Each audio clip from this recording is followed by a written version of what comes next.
6월 3일 수요일 신명기 28장 1절부터 6절의 말씀입니다.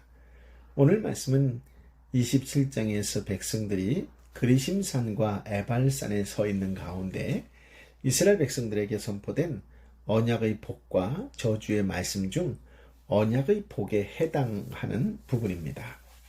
신명기 11장 26절에 보면 내가 오늘 복과 저주를 너희 앞에 두었다 라고 하셨습니다. 바로 이어서 신명기 11장 29절에 보면 이스라엘 백성이 가나안 땅에 들어가면 그리심산에서는 축복을 선포하고 에발산에서는 저주를 선포하라 라고 하셨습니다.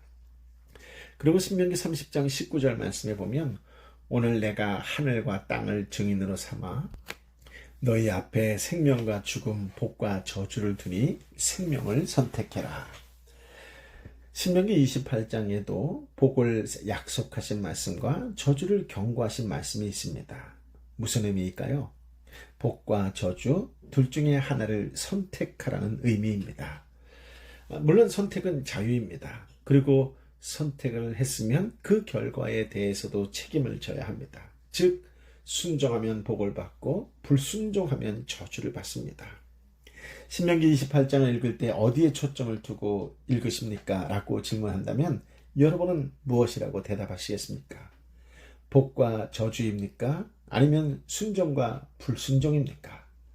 본문을 읽을 때 우리는 어디에 초점을 두고 읽어야 하는지가 아주 중요하다는 것을 다시 한번 강조하고 싶습니다. 복입니까? 아니면 순종입니까?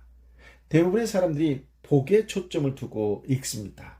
그렇기 때문에 결국 복에 대해 잘못된 생각을 하게 되지요. 복에 초점을 맞추다 보면 샤머니즘이나 인본주의나 기복주의에 빠지기 쉽습니다.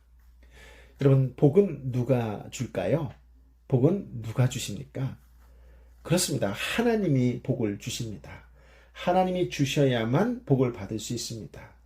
복을 받고 못 받고는 전적으로 하나님의 손에 달려 있는 것이지요. 하나님 마음에 달려 있습니다. 또 하나님의 뜻에 달려 있습니다. 그렇다면 우리가 생각을 바꿔야 하지 않을까요? 복 주실 분은 전혀 생각하지도 않고 있는데 우리가 복에 대해 왈가불가하면서 김칫국만 마시고 있으면 되겠습니까? 복 받을 일을 하면 복을 받을 것이고 복 받을 일을 못하면 복을 못 받는 것입니다. 하나님으로부터 복을 받으려면 복 받을 만한 무언가가 있어야 하지 않을까요? 그것이 무엇일까요? 하나님은 우리에게 다른 것을 요구하시지 않았습니다. 오직 순종을 요구하셨습니다. 하나님은 순종에, 사람들은 복에 초점을 맞추기 때문에 서로 어긋나는 것이지요. 그렇다면 이제부터는 우리가 복에 초점을 맞추지 말고 순종에 초점을 맞추어야 합니다. 그렇습니다. 순종이 중요합니다. 오늘 말씀 1절부터 6절까지의 말씀을 함께 읽어볼까요? 만약 내가 내 하나님 여호와께 온전히 순종하고 삼가 내가 오늘 너에게 주는 그분의 모든 명령들을 따르면 너의 하나님 여호와께서 너를 세상의 모든 민족들보다 높이 세우실 것이다. 만약 너가 너의 하나님 여호와께 순종하면 이 모든 복이 너와 함께하고 너를 찾아올 것이다. 너는 성 안에서 복을 받고 들판에서도 복을 받을 것이다. 너의 몸에서 나는 것이 복을 받을 것이며 너의 땅에서 나는 것과 너의 가축의 새끼 곧 소들의 새끼인 송아지들과 양들의 새끼인 어린 양들이 복을 받을 것이다. 너의 바구니와 너의 반죽 그릇이 복을 받을 것이다. 너가 들어와도 복을 받고 나가도 복을 받을 것이다. 하나님께서는 순종하는 자에게 복을 주신다고 약속하십니다. 3절 이하에 어떤 복을 주실지에 대하여 구체적으로 소개하고 있지요. 3절에 보면 성읍과 들판에서 복을 받는다고 해요. 성읍과 들판은 사람들이 활동하는 전체 공간을 말하는 것입니다. 그러니 모든 활동 영역 전체에서 복을 받을 것이다 라고 하는 말씀입니다. 4절에 보면 너의 몸에서 나는 것이 복을 받을 것이며 너의 땅에서 나는 것과 너의 가축의 새끼 곧 소들의 새끼인 송아지들과 양들의 새끼인 어린 양들이 복을 받을 것이다 라고 하셨지요. 이것들의 공통적인 특징은 생산입니다. 생산. 그러니까 생산의 모든 것을 말하는 것이에요. 즉 풍성한 탄생, 그로 인하여 차고 넘치고 누리는 그런 복을 허락해 주신다라고 하는 말씀이지요. 5절에는 너의 바구니와 너의 반죽그릇이 복을 받을 것이다 라고 하시지요. 즉 먹을 양식에서 부족함이 없이 풍족하게 될 것이다 라고 하는 말씀입니다. 6절에 들어와도 복을 받고 나가도 복을 받을 것이다 라고 한다는 말은 어디를 가든지 복을 받게 될 것이다 라고 하는 말씀입니다. 참으로 읽기만 해도 입에서 저절로 미소가 나오는 정말로 놀라운 말씀이 아닐 수가 없습니다. 이 구절들을 총체적으로 훑어보게 될 때 우리가 알 수 있는 점은 하나님께서 백성의 모든 삶의 영역에서 복을 내리신다라고 하는 점이지요. 정말 이 말씀대로만 된다면 매일매일의 삶이 즐거울 것만 같은 생각이 듭니다. 하나님께서 인생의 모든 영역에서 다 복을 내려주시는 삶은 상상만 해도 즐겁지요. 그런데 여기서 우리가 한 가지 좀 더 깊이 묵상해 보아야 할 것이 있습니다. 그것은 과연 하나님이 지금 말씀하고 계시는 복은 무엇일까라고 하는 질문이에요. 우리는 하나님께서 복을 주시겠다고 할 때 그 복이 무엇인지를 알아야 합니다. 우리는 죄로 인하여 눈이 어두워졌고 바른 진리를 보기에는 가려져 있기 때문에 하나님께서 말씀하시는 것의 의미를 우리 마음대로 왜곡해서 해석하려고 하는 경향이 아주 강합니다. 그래서 우리가 생각하는 복과 하나님께서 말씀하시는 복이 다를 수가 있다라고 하는 것이에요. 아니, 다릅니다. 따라서 우리는 성경의 복이 무엇인지를 먼저 살펴서 하나님께서 지금 신명기 28장에서 우리에게 무엇을 주시겠다고 말씀하시고 계시는지를 분명하게 이해해야 합니다. 성경에서 말하고 있는 이 복이라고 하는 말은 때로는 사람이 명하는 복을 말할 때도 있지만 대부분의 경우는 하나님께서 주시는 복을 의미합니다.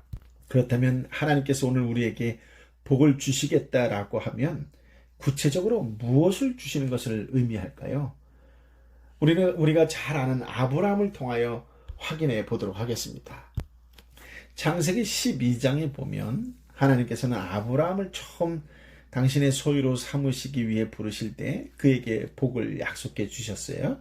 어디에 나오죠? 네, 12장 2절과 3절 말씀입니다.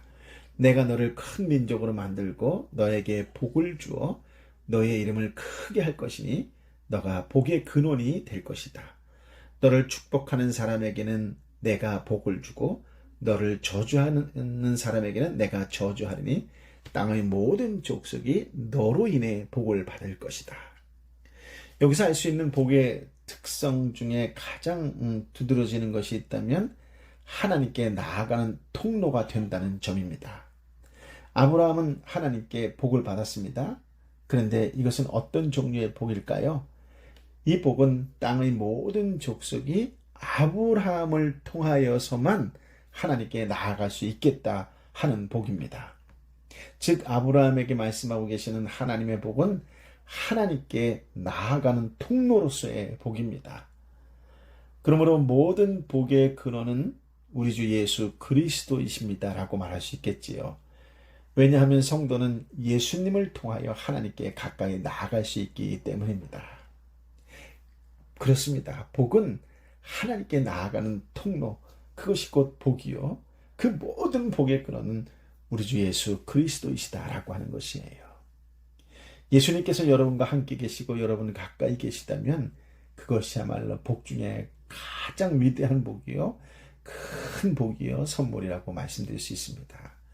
그리고 이 구절에서 두 번째로 알 수 있는 복의 특성은 하나님께서 내 편에 서신다라고 하는 것이에요.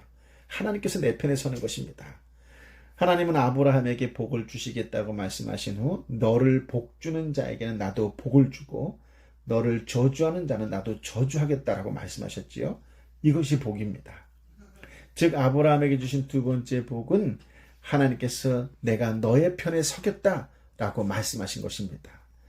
이 두 사실을 통해 우리가 알 수 있는 것은 아브라함의 본문에서 복이란 하나님께 붙어 있는 것입니다. 하나님께 갈 수 있는 것을 의미한다는 점입니다. 복의 가장 기본이라고 할 수 있는 본문인 복의 근원 아브라함의 본문에서 하나님께서 우리에게 가르치고 계신 복의 정의는 복은 하나님께 있는 것이라는 점이지요. 그런 관점에서 기복신앙이란 하나님께서 물질을 부어주심으로써 보여주시고자 하시는 본질적인 복인 하나님께 가까이 하는 것입니다. 그 본질은 보지 못하고 껍데기만 보고 따르는 것이 바로 기복신앙이라고 하는 것이죠. 하나님께서 구약 백성들에게 땅의 복을 주신 이유는 하늘에 계신 너의 하나님께 가까이 하라는 것인데 그 본질을 보지 못하고 껍데기인 땅의 복만을 추구한다라고 하면 그것이야말로 참으로 어리석고 멸망받을 수밖에 없는 것이지요. 그렇다면 여러분은 어떤 복을 추구하며 살아가고 있습니까? 아니, 어떤 복을 추구하고 사시겠습니까? 하나님께서 우리에게 복이 무엇인지를 가르칠 때 하나님 편에 서는 것입니다. 하나님과 함께 사는 것이라고 말씀하고 계십니다. 그리고 그것이 실제로 그렇다는 것을 보이시기 위하여 땅에 사는 우리에게 많은 선물을 주시는 것이에요. 예를 들어서 아빠가 사랑하는 아이에게 아빠는 좋고 멋지단다 라는 것을 보여주려고 아이가 좋아하는 선물을 많이 사가지고 집에 들어오는 것과 같습니다. 그런데 그 아이가 선물을 통해 아빠를 사랑하지 않고 선물만 기대하며 살아간다면 어떻게 되겠습니까?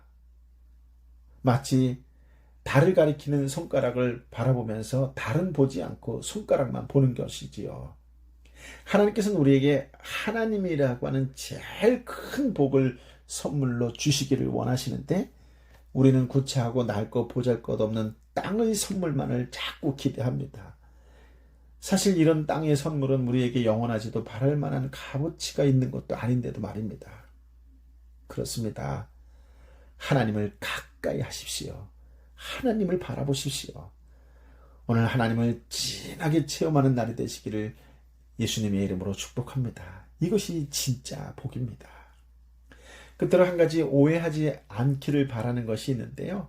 그것은 문장이 여러분들로 하여금 오해하게 만드는 요소가 있기 때문에 그렇습니다. 무슨 말이냐면 내가 하나님께 순종을 바쳐야 하나님께서 나에게 복을 주신다라고 생각하는 행위주의자들처럼 되어서는 곤란하다라고 하는 것이에요. 내가 잘하면 복을 받는다가 아니라 내가 하나님의 언약 안에 들어왔으므로 당연히 언약 백성의 삶으로 살아야 하고 그것을 유지하고 있을 때 나는 언약의 테두리 안에 있는 것으로 하나님의 복을 받는 것입니다. 좀 쉽게 예를 들어서 우리가 주기도문에 보면 이런 문장 나오잖아요. 우리가 우리에게 죄 지은 자를 사하여 준 것 같이 우리 죄를 사하여 주옵소서라고 기도할 때 그 의미가 무엇일까요? 내가 누군가의 죄를 사하여 주면 그에 대한 대가로 하나님께서 내 죄를 사해 주신다는 의미일까요?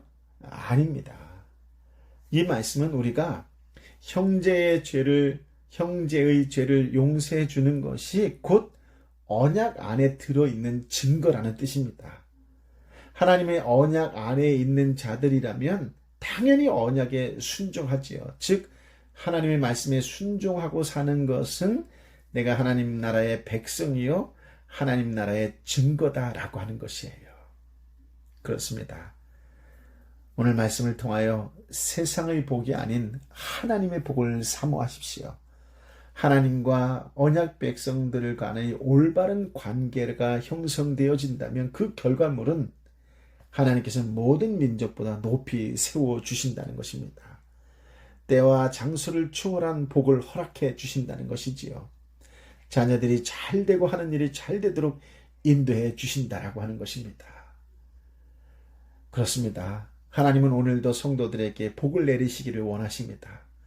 하나님이 주시는 복은 순종하는 자에게 임한다고 했는데 억지로 강제로 순종이 아니라 하나님 나라 안에 거하는 자로서 마땅히 삶에서 그러한 순종이 드러나는 것입니다. 하나님은 성도에게 이 땅에서의 복과 천국에서의 복을 약속하셨습니다. 여러분은 하나님이 주시는 복을 받아 누릴 자격이 있습니까? 복받을 준비가 되어 있으십니까? 저와 여러분의 삶이 하나님 백성이라는 징표여 증거가 되는 삶이 됨으로 말미암아 믿지 않는 이웃이 저와 여러분을 통하여 하나님께 큰 영광을 돌리는 그런 증거의 삶이 되시기를 예수님의 이름으로 축복합니다. 아멘. 아버지 하나님, 참으로 귀한 말씀, 생명의 말씀을 우리에게 허락하여 주시니 감사합니다. 하나님, 신명기 28장에서 허락하신 이 복이 나의 복이 되기를 간절히 사모합니다. 하나님, 내가 어떤 복을 받고 살아가는지를 먼저 알게 하여 주옵소서. 내가 예수 그리스도를 믿는 것보다 이 세상에 더 크고 위대한 선물은 없다는 것을 다시금 깨닫게 하여 주셨사오니 하나님, 땅에 있는 것 때문에 눈물 흘리고 얽매이고 이리저리 방황하는 삶이 아니라 예수님 때문에 자유를 누리고 세상에 그 어느 것도 부러워하지 않는 놀랍도록 만족할 수 있는 복을 누리는 자의 삶이 되게 하여 주옵소서. 이 복을 내 이웃에게도 나누어주는 축복의 통로, 은혜의 통로, 구원의 통로의 사람, 믿음의 사람이 되게 하여 주옵소서. 나로 인하여 누군가가 하나님을 알게 되는 놀라운 하늘의 역사가 하나님 일어나게 하여 주옵소서. 나의 기도로 인하여 누군가가 힘을 얻고 위로를 얻게 하여 주옵소서. 나의 기도를 통하여 누군가가 치유되고 회복될 때에 예수님이 하셨다라고 하는 것을 분명히 알게 하여 주시어서 나를 통하여 오직 예수님의 영광이 드러나고 하나님의 영광이 드러나는 그렇게 쓰임받는 하나님 나라의 백성이요 하늘의 역사가 나의 역사로 쓰임받는 믿음의 사람이 되게 하여 주옵소서. 오 성령이여 임하여 주옵소서. 오 성령이여 모든 활동 영역 전체에서 임하여 주시옵소서. 오늘 이 땅에 아프고 힘들고 지쳐있는 영혼들을 불쌍히 여겨 주옵시고 성령 하나님 어루만져 주옵소서. 일으켜 세워 주옵소서. 이제는 길이여 진리여 생명 되신 우리 주 예수 그리스도의 은혜와 아버지 하나님의 크신 사랑과 성령 하나님의 내주 교통 위로 역사하시니 오늘 말씀을 붙잡고 주의 뜻대로 순종하며 살겠습니다. 주님, 주의 백성으로 당당히 그리스도의 향기가 드러나는 삶을 살겠습니다. 어느 곳에 있든지 간에 하나님께 나아가는 통로가 되어주겠습니다. 축복의 통로, 은혜의 통로, 구원의 통로의 삶을 살겠습니다라고 결단하고 결심하는 하나님의 백성들을 한 사람 한 사람 머리 위에, 저들의 삶터 위에, 저들의 일터 위에, 함께 기도하는 공동체 위에, 열방의 선교사님과 선교지 위에 함께하여 주옵기를 간절히 축원하옵나이다. 아멘.